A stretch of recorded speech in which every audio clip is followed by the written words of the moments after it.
Welcome back to the deep dive. Today, we are undertaking a pretty intense exploration. We're going right to the absolute cornerstone of Norse mythology. Right to the center. We're talking about Yggdrasil, the great ash tree. Exactly. And when people first encounter these myths, they usually jump to Thor's hammer or maybe Ragnarok. The big, flashy stuff. Yeah. But to really get any of those stories, you have to understand the architecture first.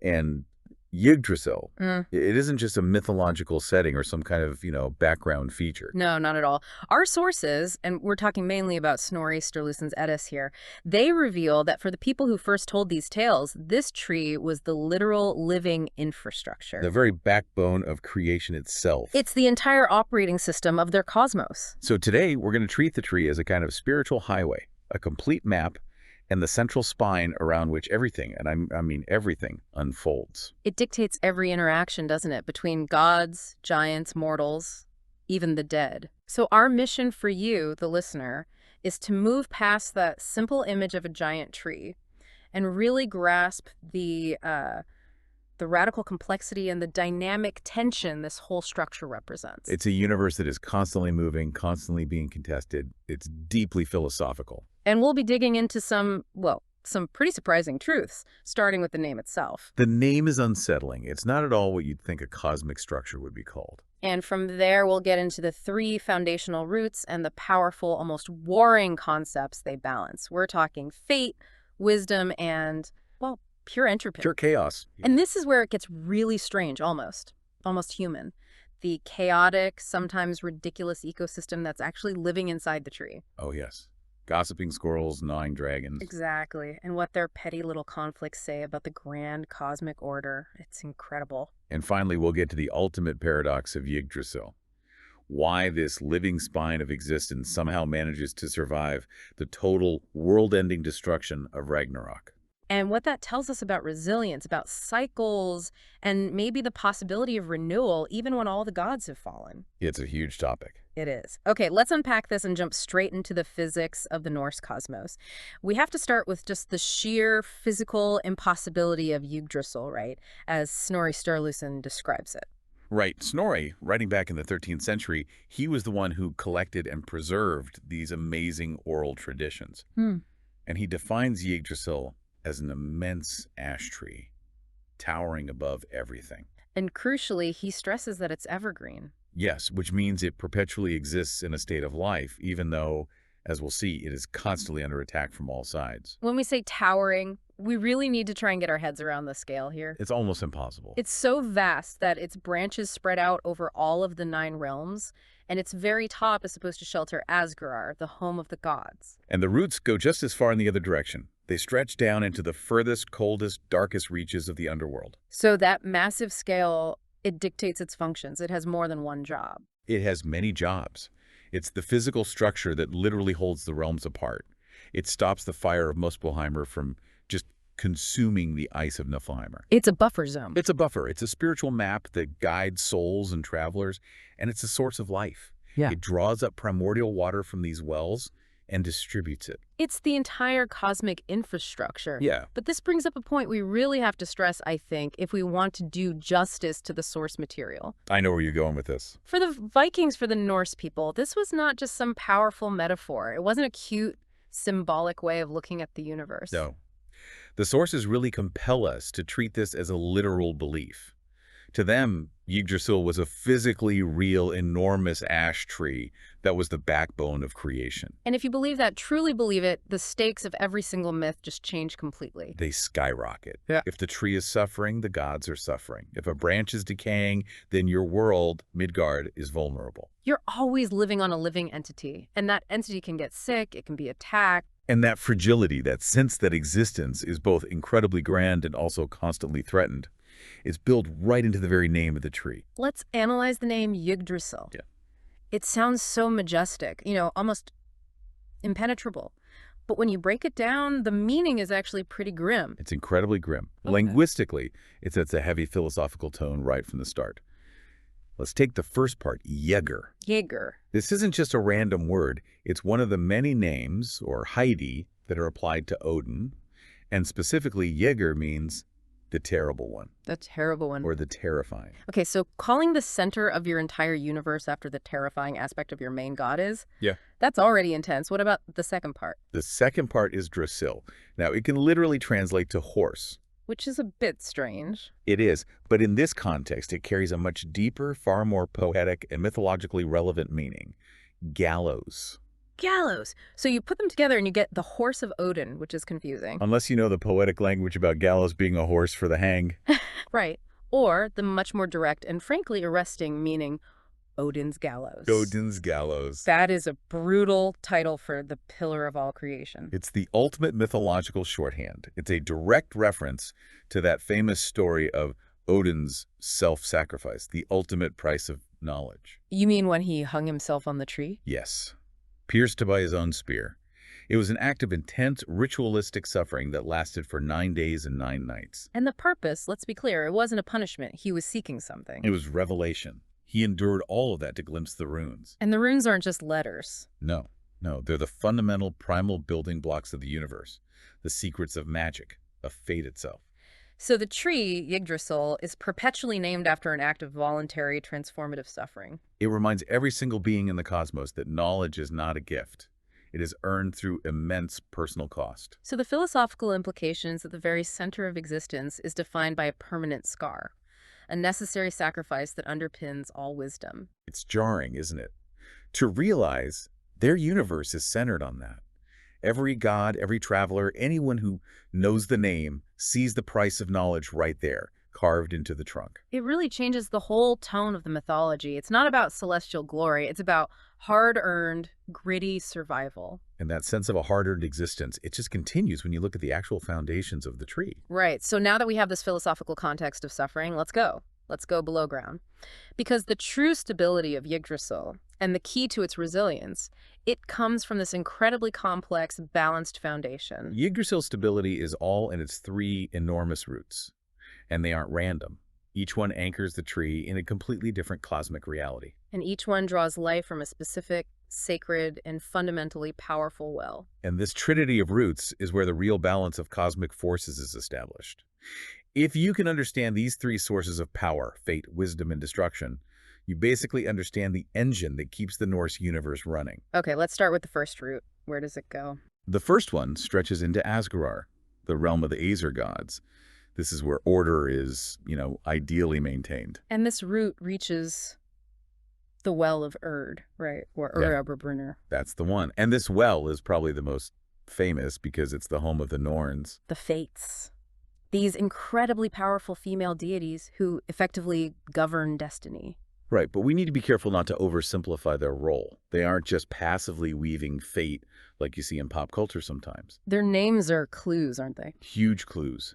You have Urd, which means what has been, or the past. For Dandy, what is becoming, the present. And Skuld, what shall be, the future. They are the embodiment of time itself. So their role is dynamic. They're actively managing the timeline. Absolutely. The sources describe them sitting at the base of this root. And they're not just measuring out the thread of life for every being.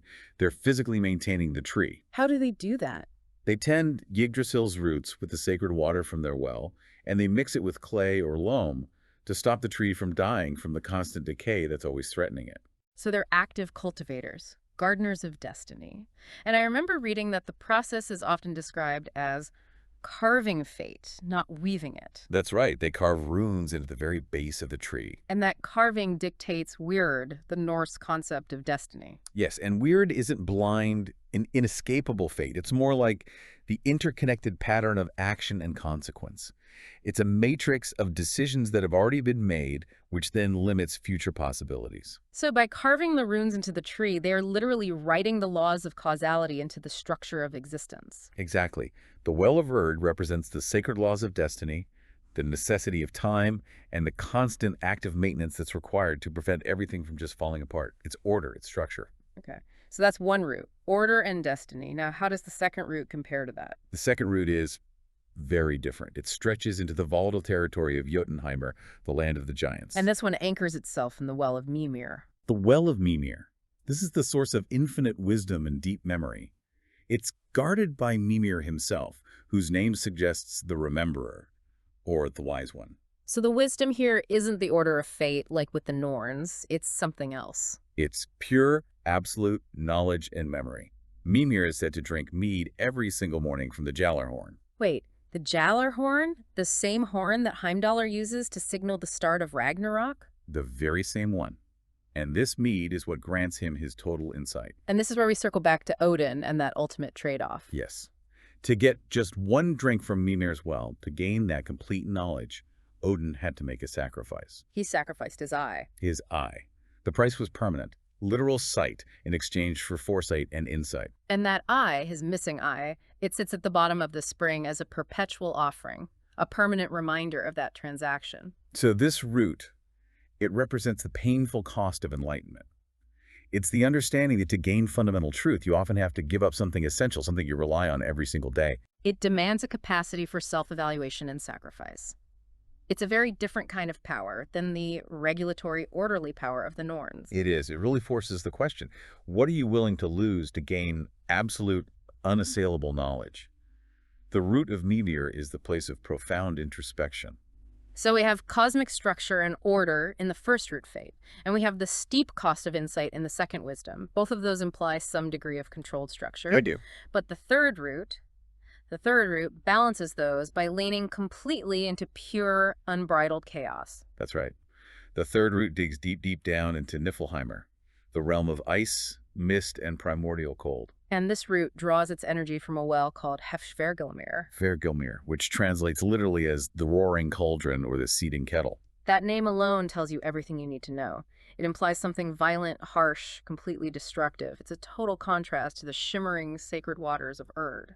It really is. Here, Vergelmir is often associated with the very origins of the cosmos. It's the place where the 11 venomous rivers, the Elavagar, come from. It's just raw, untamed, primordial energy. And its main resident confirms that sense of necessary destruction. The monstrous serpent or dragon, Nidhugr. Nidhugr. His name means malice striker or corpse eater.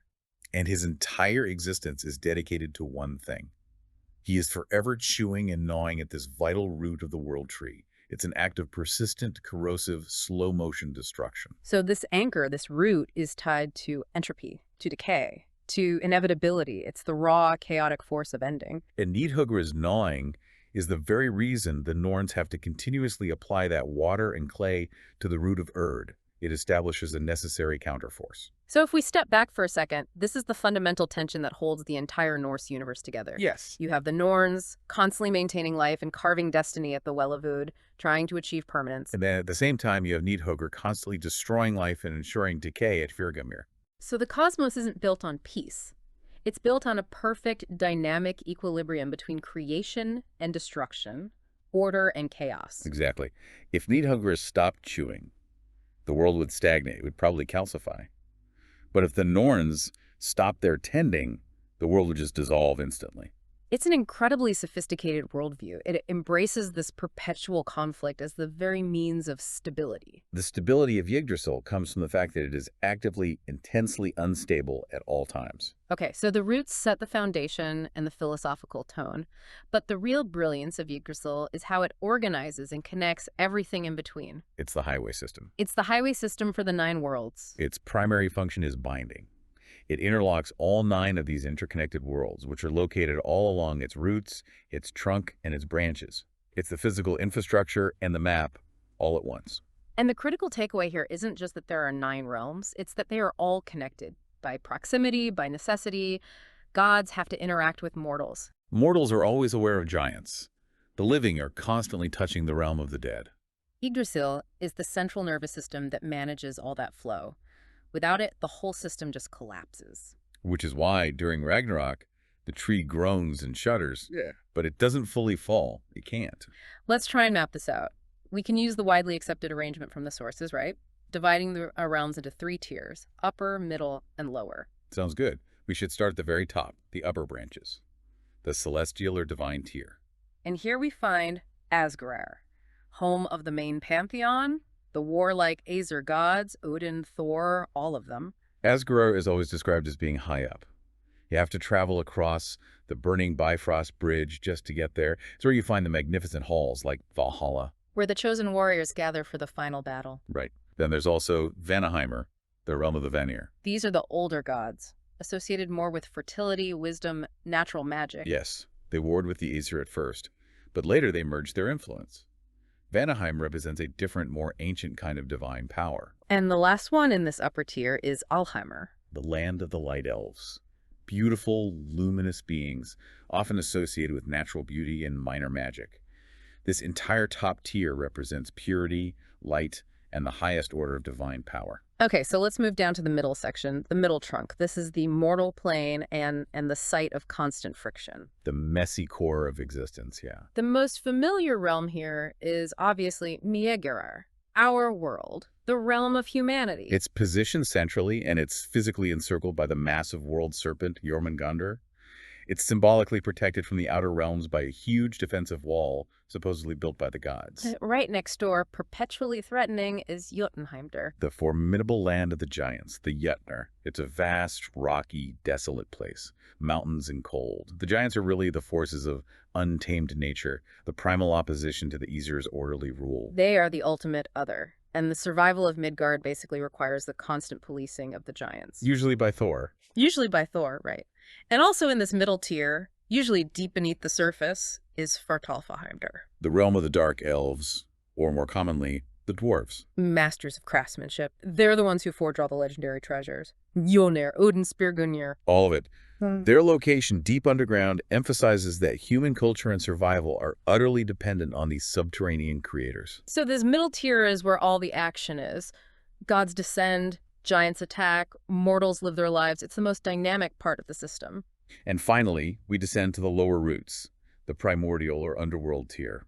These realms represent the origins of creation and also the final resting place. Down here is Niflheimer, the realm of ice, mist, primordial cold, the deep cold origin point of the cosmos. And it's geographically and philosophically balanced against Muspelheimer, the realm of fire and chaos, way off in the extreme south. Home to the destructive fire giants, like Surtur, who will eventually burst forth and kick off Ragnarok. And the primal tension between the ice of Niflheimer and the fire of Muspelheimer is what created the initial spark of life in the beginning. So the tree isn't just supporting the realms, it's actively managing this tension. It's keeping that original world-ending conflict of fire and ice from reigniting too soon. Yeah, it is. And finally, deep below, we find Helheimer, the realm of the dead, ruled by Hel, Loki's daughter. And this is where most mortals went, right? The ones who didn't die gloriously in battle and go to Valhalla. Exactly. It's described as a cold, dark, stark realm. It's defined by its difference from the glory of Asgard, emphasizing that death isn't always some grand adventure. So if you look at this whole map, it's not just a list of places, it's a structured whole. And the movement between them, the Bifrost, the path of the dead, all of it is facilitated by Yggdrasil. The tree is a constant, reliable connection point for 9 completely different states of existence. Speaking of complex and dynamic, let's talk about the biological life of Yggdrasil, because you might imagine this immense cosmic tree as, silent and majestic. Serene, an ancient, still symbol of eternity. But the sources tell us the exact opposite. It's a noisy, chaotic, constantly contested apartment building. It is actively alive, perpetually being shaped, damaged, and protected by its inhabitants. And that creates a tension that is essential for its survival. We've already established the 2 major opposing forces. At the bottom, chewing on the root in Fergelmir, we have the dragon. Nihugr, the ultimate agent of corrosion and chaos. His whole existence ensures the universe will never settle into a static state of completion. He has to exist because destruction is necessary for renewal. And then we shoot to the complete opposite end of the spectrum, the very top branches, where we find the forces of order and insight. At the highest point sits the eagle. It's unnamed, but it's described as powerful and wise. It represents divine perspective, cosmic order. And right between the eagle's eyes sits a hawk, Hverfölnir, who acts as an overseer, a messenger, constantly vigilant. So you have ultimate order and perspective at the top, and ultimate corrosive chaos gnawing at the bottom, and that grand tension.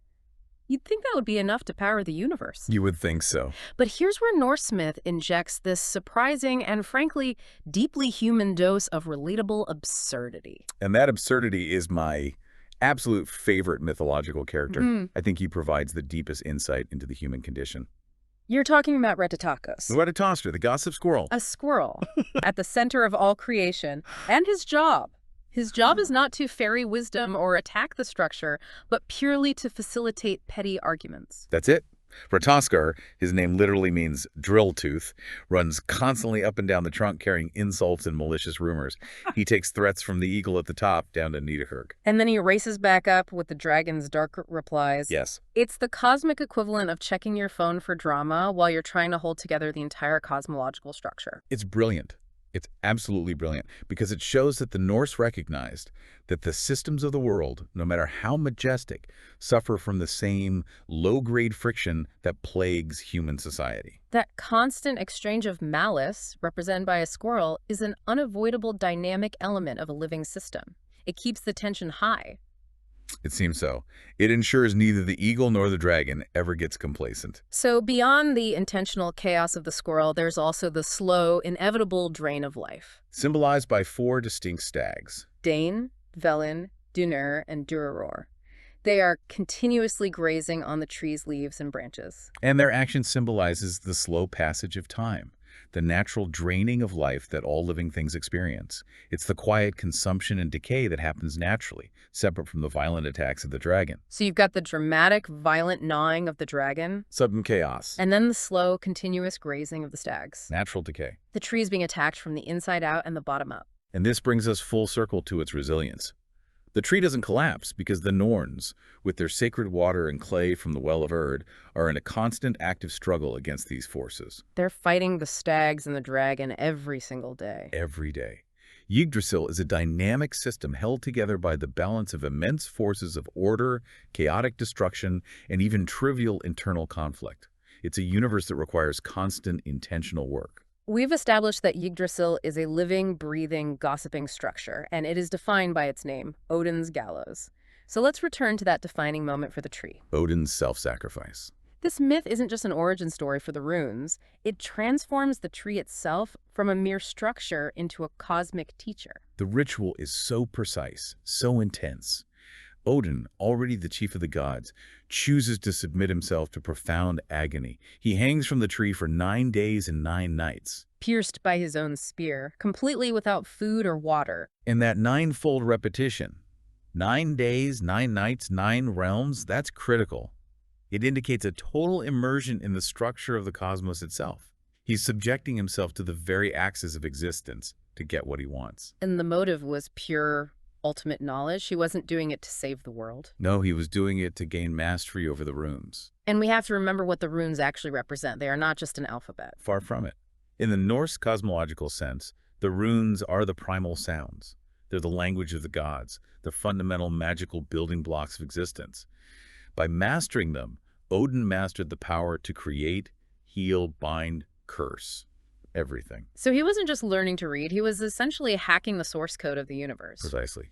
And by undergoing a ritualized near-death experience to do it. This is a crucial distinction we have to stress. This was a deliberate, shamanic act of suffering, a voluntary choice. He chose to die to his old self, to be reborn with ultimate insight. He wasn't sacrificing himself to the tree or being punished by it. He was using the tree as the instrument of his own self-transformation. So the wisdom was profoundly earned, extracted through agony. And this act permanently changes the mythological meaning of Yggdrasil. The tree becomes a place of testing, a platform for rebirth, the ultimate cosmic teacher. It becomes eternal proof that the greatest insights and the deepest knowledge require putting everything on the line. Suffering precedes enlightenment. Always. And that concept of intense suffering and testing, it brings us to the ultimate, inevitable test for the entire structure. Ragnarok. The final destiny of the gods in the universe.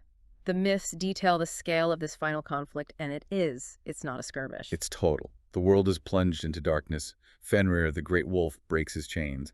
Jörmungandr, the Midgard serpent, rises from the ocean, poisoning the air and the land. The oceans rise, the sky set on fire by the giants from Muspelheimer. It's absolute catastrophic devastation, and the gods die.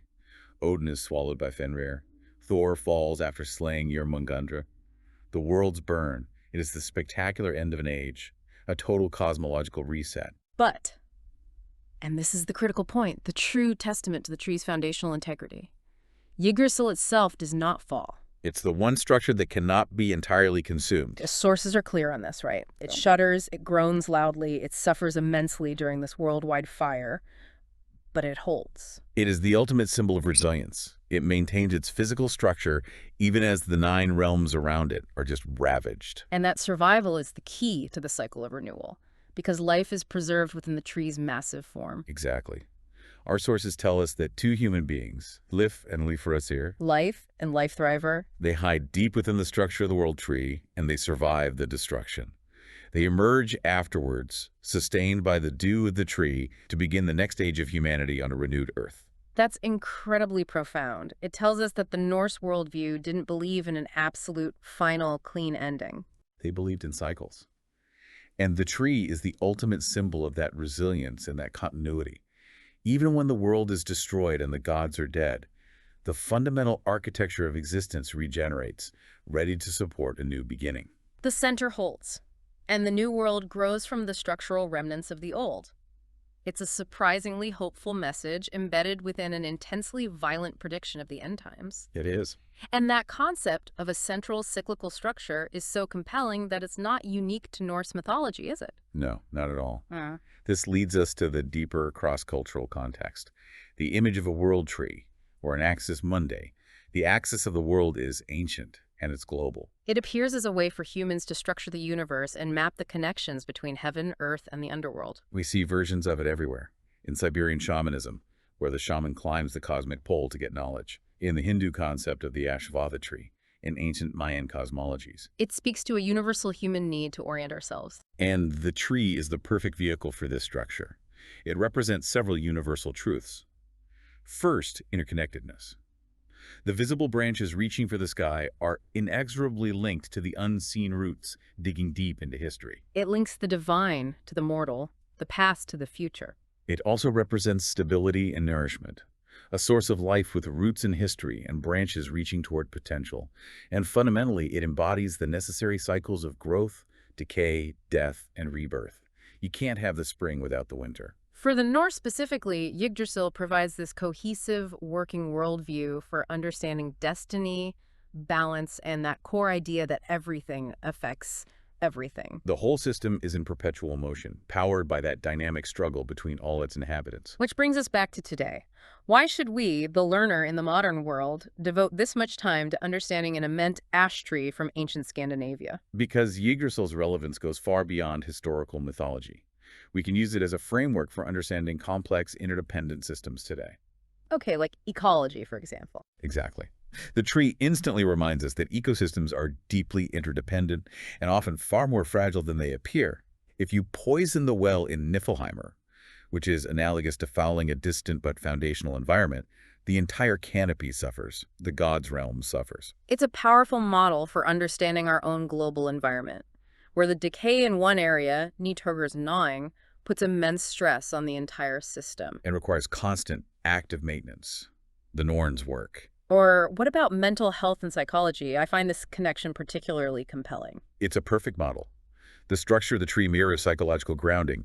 We all need strong, deep roots in self-awareness, in our personal history, in community support, to have stability. But you also need the upward branches that allow for personal development, for growth, for aspiration. That drive towards the cosmic perspective of the eagle. It's a visual representation of a balanced, growing self that has to manage its own internal conflict, its own gossip squirrel, and inevitable decay to thrive. And on a communal level, a spiritual level, Yggdrasil is just a powerful symbol of connection. Between people, across cultures, through generations. Your ancestors are your roots, your legacy is your branches. Understanding that you are part of a larger, living, interdependent system is profoundly grounding. And finally, that principle of personal transformation, Odin's journey, remains a cosmic teacher. Yggdrasil shows us that wisdom is rarely bestowed easily. We often have to undergo voluntary trials, sacrifice our comfort, or endure profound stress to gain necessary insight. The tree is still telling us that earned knowledge holds the greatest weight and creates the most resilient person. So we have completed our deep dive into Yggdrasil. We've taken it from this simple image of a giant tree to the complex, contested structure of existence itself. It functions as a map of the universe, a philosophical statement on suffering and knowledge, a bridge between the living and the dead, and the ultimate symbol of resilience. Resilience against even the most profound destruction. We tracked the journey from the highest branch, where the eagle sits in silent cosmic order, Down through the 9 worlds and all the way down to the darkest root, where the serpent Nihugr gnaws at the foundation of chaos. And Yggdrasil holds the world together through that constant dynamic struggle. Through chaos, renewal, destruction, and rebirth. It truly is a living universe. The enduring power of this symbol is that it defines a universe that is both majestic and incredibly fragile, one that requires constant, active tending. And we want to leave you with one final thought based on that dynamic, petty tension within the great tree. We spent a lot of time on Ratatoskr. The gossip squirrel, who constantly runs up and down the trunk carrying threats and malicious rumors between the two ultimate forces, order and chaos. If the entire cosmos relies on that constant low-level friction and seemingly petty conflict to maintain its dynamic tension, if the gnawing and the gossiping are vital for the cycle, it forces us to rethink our own aversion to friction. So, what common, seemingly insignificant conflicts, or maybe even the low-grade chaos of rumors and friction in your own workplace, your organization, your personal system, what if that's what's actually holding the system together? Is that constant petty back and forth sometimes the necessary vibration that prevents utter stillness or ultimate decay? Maybe the gossip, in the grand scheme of your own life, is essential after all.